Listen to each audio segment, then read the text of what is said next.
Elsa, Elsa, কেমন আছো তুমি এলসা?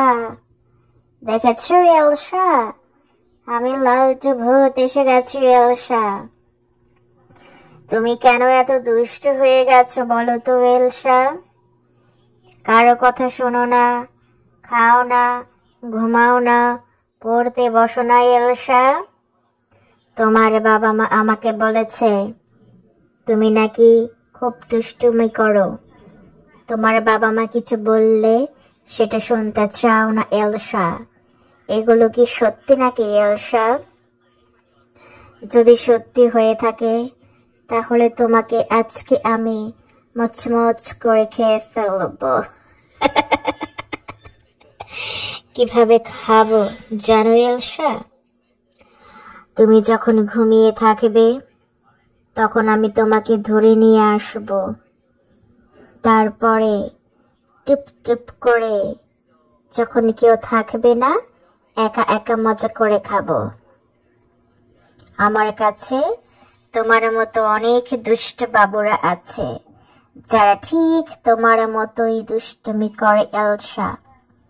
তারাও কারো কথা শোনে না, খায় না, ঘুমায় না, পড়তে বসে না এলসা।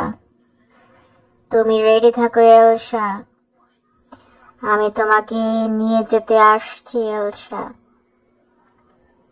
কারণ বাবা মার কথা যারা শোনে না, বাবা মাকে ছাড়া যারা অন্যদের কথা বেশি শোনে তাদেরকে লালটু ভূত ধরে নিয়ে আসে।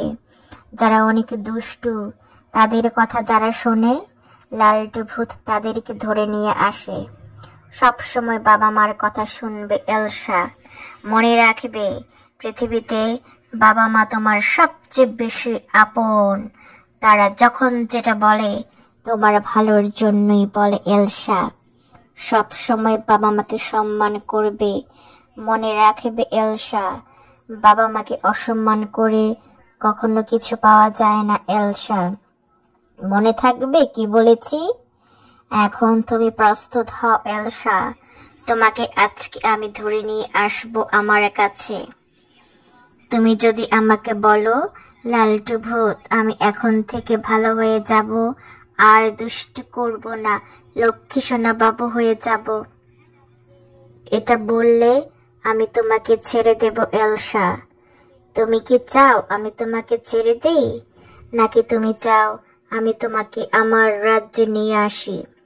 আমার রাজ্যে তোমার বাবা মা কিন্তু থাকবে না, তোমাকে একা একা থাকতে হবে এলসা।